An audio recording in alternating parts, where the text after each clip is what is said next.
failed partly because it wasn't trusted, because part of it was like, we're going to spend the money on this, we're going to spend the money on that, and it looked like a tax grab. But you've got to think about what you're going to do with that revenue if the tax works and it's going down. So my prediction is this will be something that the government will look at, how to modify the Carbon Tax Act to address the gap. But the government GHG figures show that carbon went up between 2005 and 2008 in BC by 5 megatons. Yeah. So it's probably not. It's not interesting. It's just a Yeah, I don't know whether they're not taxing the part that went up or. Well, they are, but I mean, you can pay the tax and still emit. Yeah. So. But I mean, just in terms of, you were saying maybe the figure is low on the revenue because it's working by cutting. Yeah, yeah.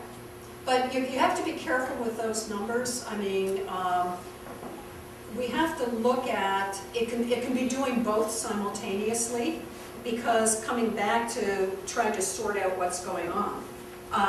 Population growth, right? We add 100,000 people. Unless none of them drive a car, or all of them drive, you know, carbon-free cars, electric vehicles, everything else equal, emissions are going to go up, right? So it's the combination between growth and energy or emission intensity. And we're not there yet. There's no question we're not there yet.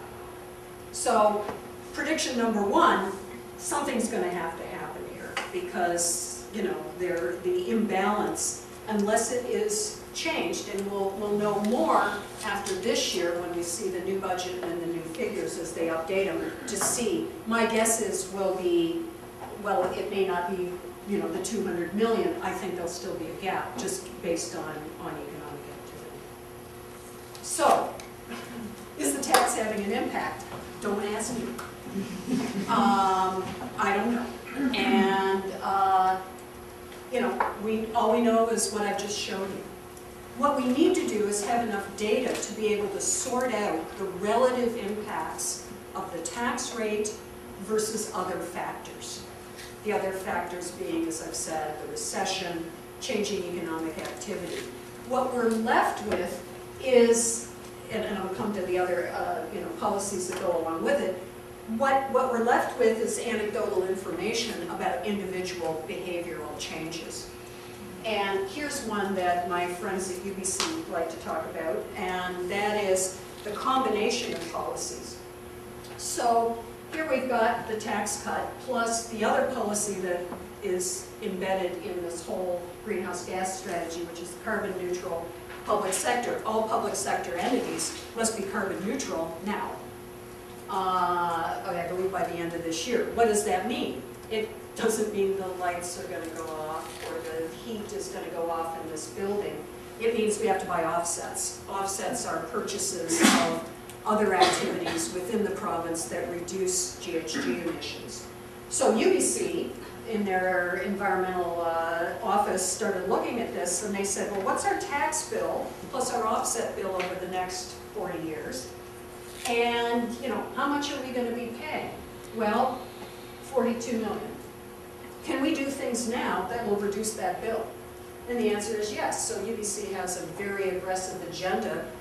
Net negative buildings, which is opening right now. These are buildings that produce more energy than they use, and a whole host of other things. So the question of, do people pay attention to the combination of pricing?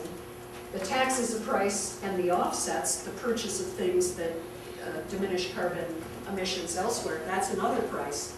Do some entities pay attention to it? They do.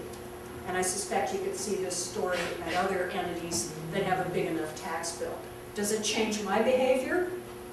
You know, that's the question we have to ask. Does it change your behavior? Have you done things differently? Have you paid attention to it for whatever reason? Those are the kind of questions that I can't answer for you, but any of you looking for thesis topics, A question, do the small municipalities in BC also have enough brain capacity to solve it? I mean, here in Vancouver, when UBC, the city of Vancouver, everybody's engaged. But when you Prince George or even smaller town, I don't know. I've been to some of those small communities. I go in there expecting to, have to do the pitch about why this is good policy, and I get yelled at for having too low a tax rate. Dawson Creek, where our new transportation minister is from, unbelievable municipality. Leadership of the mayor, leadership of the city manager. It doesn't take a lot to change a community. They are so into this, it's incredible. So our kind of, big city notions, poor people out there, the community gets behind it, there's just tremendous things that we do. And that's where the other adjunct policy comes in, giving people information, here's how you could do things. The tax is just a price. It's only one part of the package. But, governments have an obligation to help the senior, at least one of the senior governments, the other one doesn't seem to think there's a problem. But at least ours has thought it's a problem. Providing that information and expertise and how do you do it. Similarly, our Crown Corp, BC Hydro, is going in and providing information on how do you, and terracing, how do you get fuel switching and stuff. So, you might think that's a problem, it probably is in really small communities, but the sort of medium-sized to smaller ones, if the community's behind it, they're running. I think, coming back to your point about UBC, when you mentioned it's the enviros who led that charge against reducing UBC's natural gas consumption.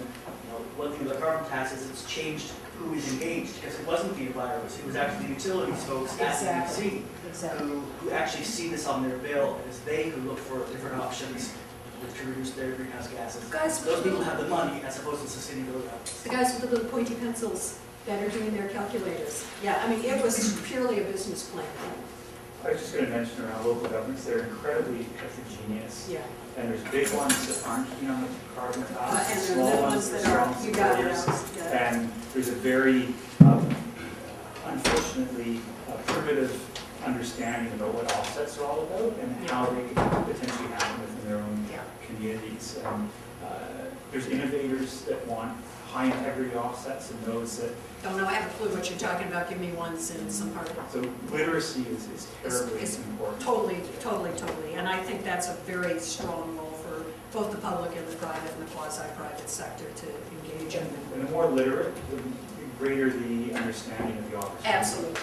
And, I keep saying it, a tax alone doesn't give you literacy. It just adds that extra pricing.